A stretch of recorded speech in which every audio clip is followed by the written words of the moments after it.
And now WJZ's Purple Connection, brought to you by LifeBridge Health. Care bravely.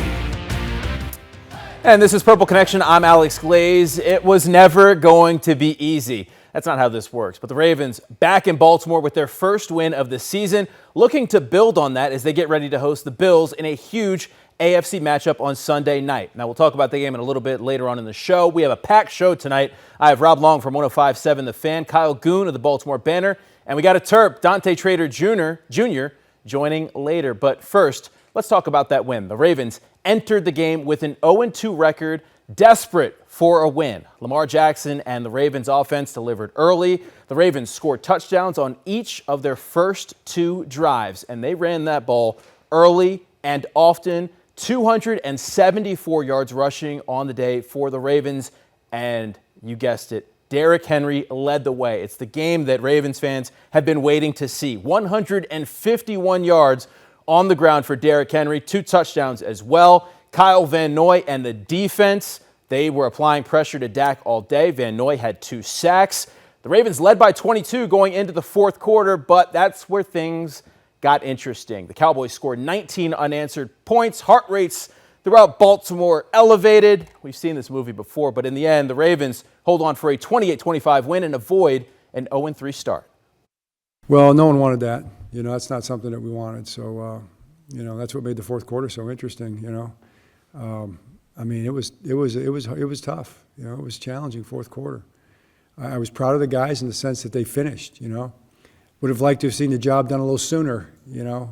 But we finished. And at the end of the day, you have to find a way to finish and get the job done, and they did. So, with that, we just got to get better. With all the little things that we do, and get stops in the fourth quarter, get first downs in the fourth quarter, put points on the board when we have a chance to do it. All those things the guys know about. And joining me now on Purple Connection Live, we got Rob Long from 105.7 The Fan. Rob, thank you for joining us. And I guess let's just get straight to it. It was never going to be easy. The fourth quarter, everyone's sweating this out. The Ravens end up getting a win, but does it feel like a win today? Absolutely feels like a win. I don't like how it ended, and that's something that John Harbaugh is going to have to fix if he can fix. But, 0-3 and 1-2 are 2 completely different scenarios. It feels like a win, but it also feels like they need to straighten out some things and really get themselves some answers to what's going on with this football team offensively and defensively down the stretch in the fourth quarter. Absolutely, and it was a huge day on the ground from Derrick Henry. This is kind of the game that Ravens fans have been waiting to see from King Henry. 151 yards on the ground. 25 attempts. I think that's the big number that sticks out to me. And, averaging those 6 yards per carry, that's obviously huge as well. Just what did you see that allowed Derrick Henry to go off? I thought the offensive line was a lot better this week than it were in the 2 weeks prior. The blocking scheme, whatever they did, they made some adjustments. The offensive line was the difference. Also, when you have Lamar and Derrick Henry both effective in the backfield, the defense doesn't really know who to guard or who to go after first. If I'm putting the ball in the gut of Derrick Henry, I have to go after Derrick Henry. Lamar Jackson pulls it out, picks up yards. If I'm hesitant because I believe Lamar Jackson is going to keep it, you can't hesitate with Derrick Henry in that backfield. So I think the effectiveness of Lamar Jackson leading up to Game 3, along with his effectiveness in Game 3, led to the success also with a better offensive line. Absolutely, and Derrick Henry actually talked about the offensive line after the game. He said he would not have been able to have that kind of performance without those guys up front. Yeah, absolutely. Now I want to say this also, Alex. Everybody's harping on that 25 carries by Derrick Henry. Derrick Henry led the league in rushing attempts last year. He only had 20 or more carries 4 games. That's not the norm.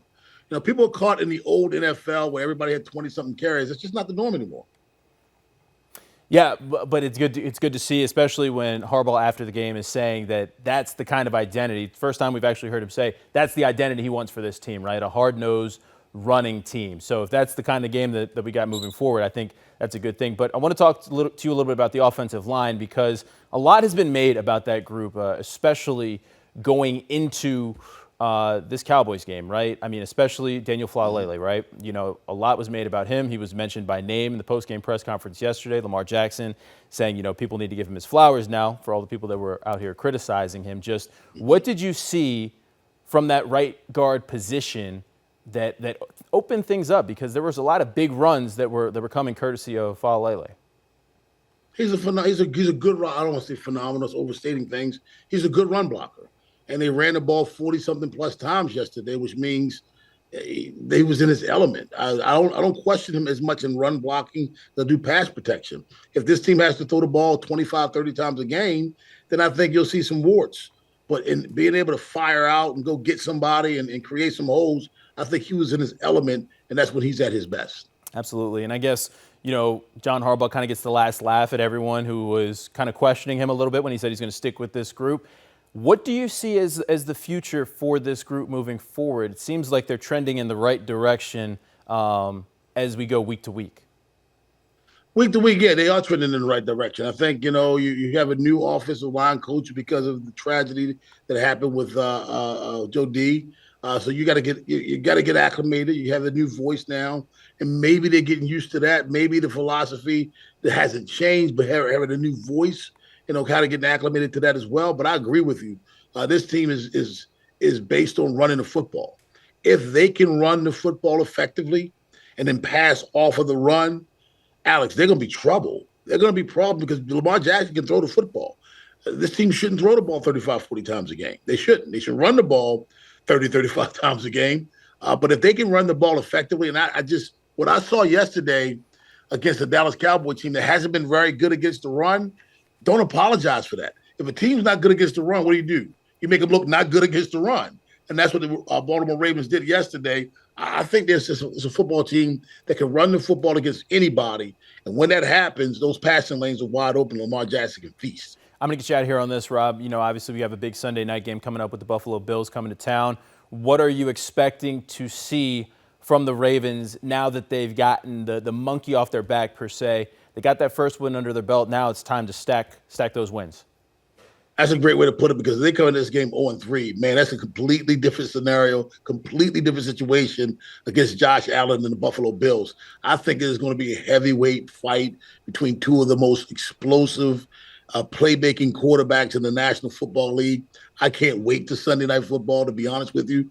But I think with home field advantage, I see the Ravens right now coming out on top of this one. I think they'll throw the football a little bit more because I think the Buffalo Bills defense may be better prepared for it and maybe more equipped and maybe stopping and running some aspects. I don't think they will stop them wholeheartedly, but I don't know whether they had the same success against the Bills that they had against the Cowboys. So I think, you know, you might find about 20, 25 passes out of Lamar Jackson, but I think it's going to be an explosive football game between two of the more exciting quarterbacks in the National Football League. Absolutely. We haven't seen Josh Allen in a couple of years, so it'll be interesting having him come back to Baltimore. Rob, thank you so much for joining us. Always. Anytime, my man. Thank you. All right. Stay with us. We have more Purple Connection coming up after this. WJZ's Purple Connection, brought to you by LifeBridge Health. Care bravely. WJZ's Purple Connection, brought to you by LifeBridge Health. Care bravely.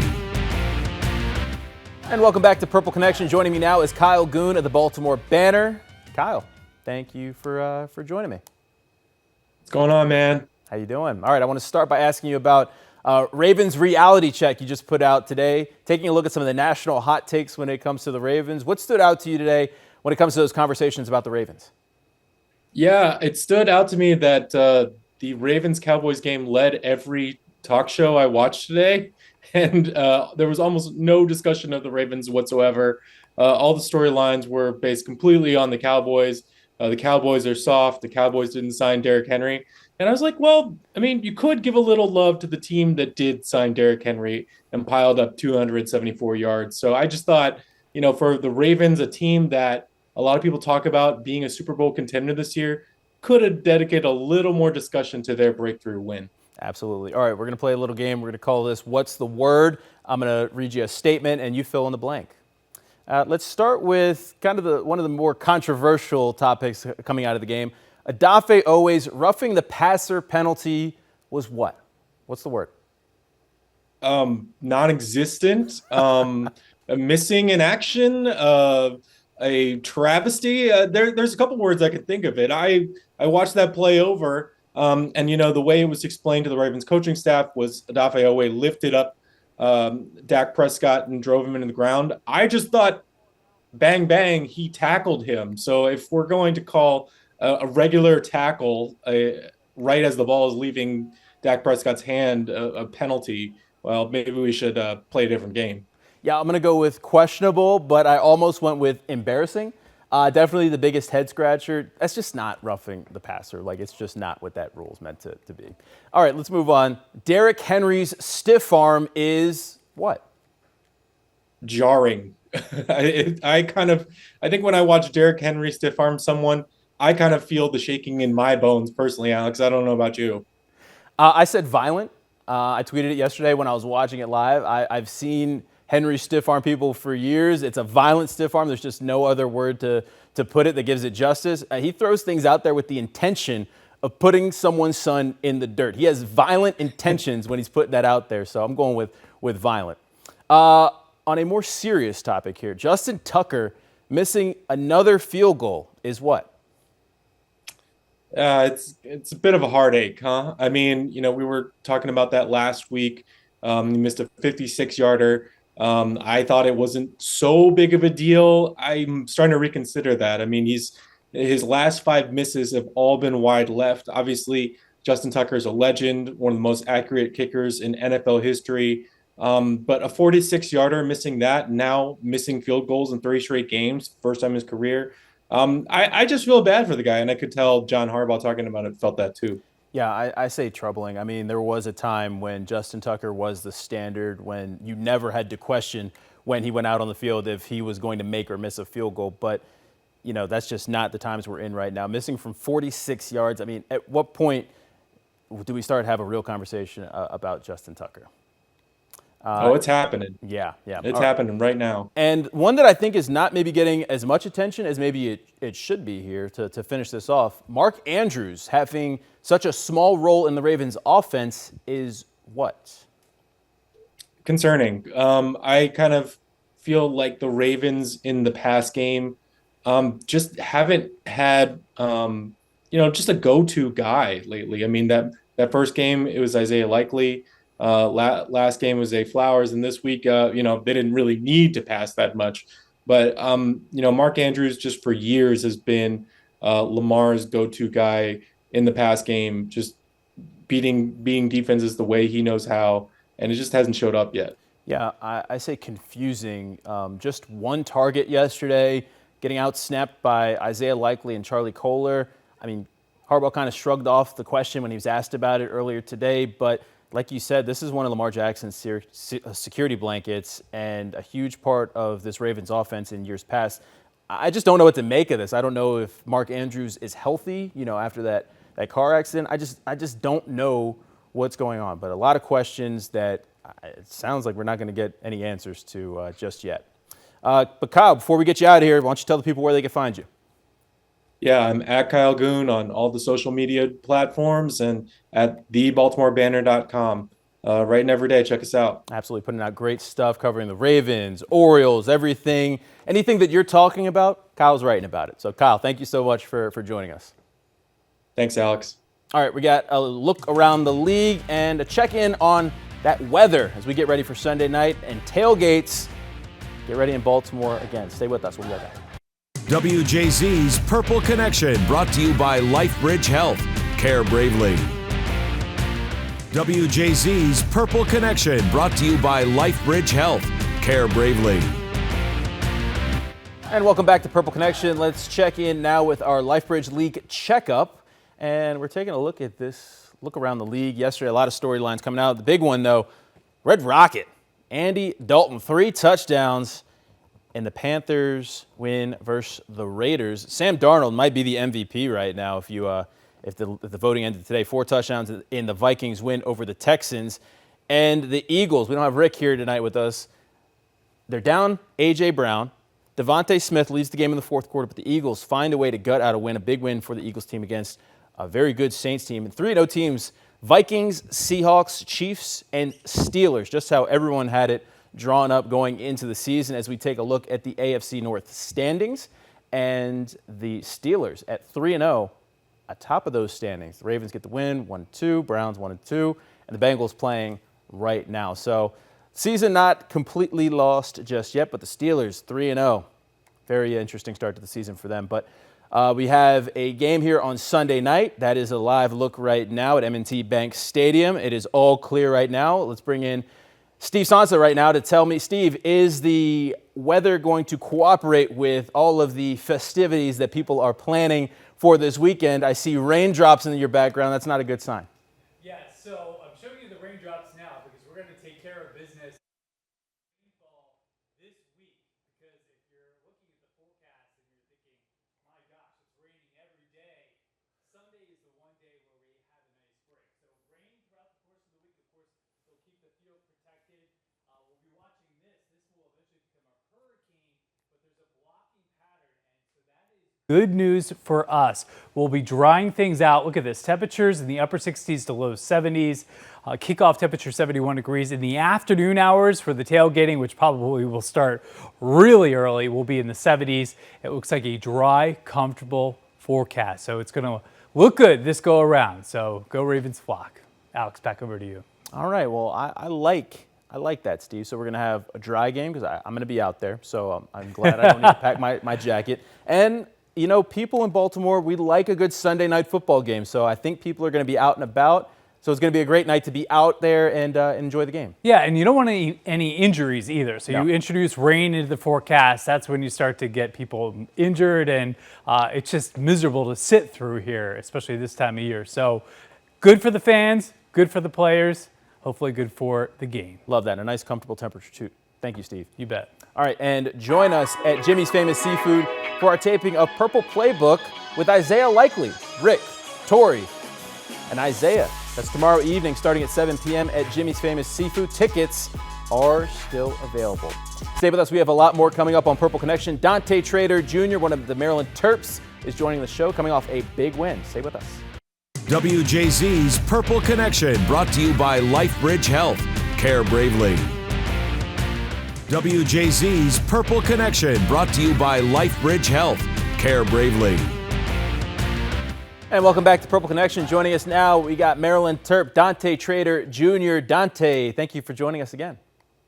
Appreciate you for having me. Absolutely. We talked last week going into the Villanova game. I told you got to stay focused. You guys come out with a big win. How does it feel to keep the momentum going and know that your guys were locked in for that game?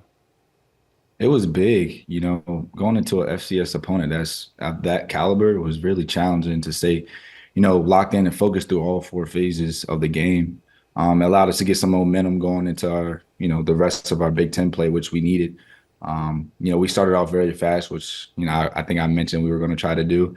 Kind of swung in the middle of the game, but we ultimately came down with a W. So now we're just flushing that win and getting ready for Indiana. Absolutely. And let's get to Indiana for a second. What do you see when you cut on the tape and look at that team? Very efficient, very disciplined. Their offense is very, you know, explosive. They have a lot of veteran players that came from JMU. They really coach well. They got a veteran quarterback. Overall, they're really good in all three phases, special team, offense, and defense. So it'll be a really challenging and really exciting, fun thing. We get to go down there in Indiana to compete. So we're looking forward to that challenge. And undefeated as well, correct? They haven't. Yeah, they're undefeated. Yep. So when you watch that team, what is it that stands out to them that has allowed them to have so much success early on this year? You know, they kind of stick to what they know and what they do. They're very simple, but they are very disciplined. When they don't turn the ball over, they haven't turned the ball over at all. They're very efficient on offense. They get the ball to their playmakers in space, keep it simple for the quarterback, which allows them to, you know, dominate. And their trenches are really good. So when the trenches are dominating, you're going to win. So that's kind of how the Big Ten works, and that's kind of how they're riding on their 4-0 streak right now. Absolutely. All right, Dante, I got to ask you, because we got you on Purple Connection, we got to talk a little Ravens. Obviously, you're a guy that is, you know, so in tune with the game. When you watch the Ravens and you watch, you know, what Lamar Jackson is able to do, and you see how they were able to run the ball with Derrick Henry, how do you even begin as a defender to defend that kind of backfield with Lamar Jackson and Derrick Henry? Like, what take me into the meeting rooms? Like, what's being said? Like, what are you guys keying on? You're keying on their top runs, their top plays, and kind of what you want to do. You don't want to play on, I know you're a defensive, but you want to kind of change how they do things. You want to change the tone. You want to set the tone. So when you know offensive guys, when they want to be able to dictate the defense. So defenses try to do many different looks, many different blitzes and schemes to be able to stop a high-powered running back. So they're going to be like keying the quarterback, knowing there's quarterback runs with linebackers, stacking a box to be able to tackle Derrick Henry. But it's really stressful. You go against players of that caliber, but they're all elite in the league. So, those guys coming in with high confidence, which you got to be able to do, just knowing you got to hit him for 4 quarters. So that's kind of the plan. So most coaches are really preaching mindset and capability throughout those locker rooms. Absolutely. And I got to ask you as a DB, because we've seen Derrick Henry kind of have his way with some DBs over the years. I mean, how do you even approach tackling a guy like that? I mean, you see he'll run a guy over, he'll jump, he'll throw the stiff arm. Like, what's your aim point? Just go. Just go. Just go. Go fast. Go confident. Yeah, what I've learned as a DB, anytime you're scared or hesitate, that's when you get ran over or get hurt. It's kind of hard. Where most DBs are from the 200 and 215 range, and these running backs are 230, 240.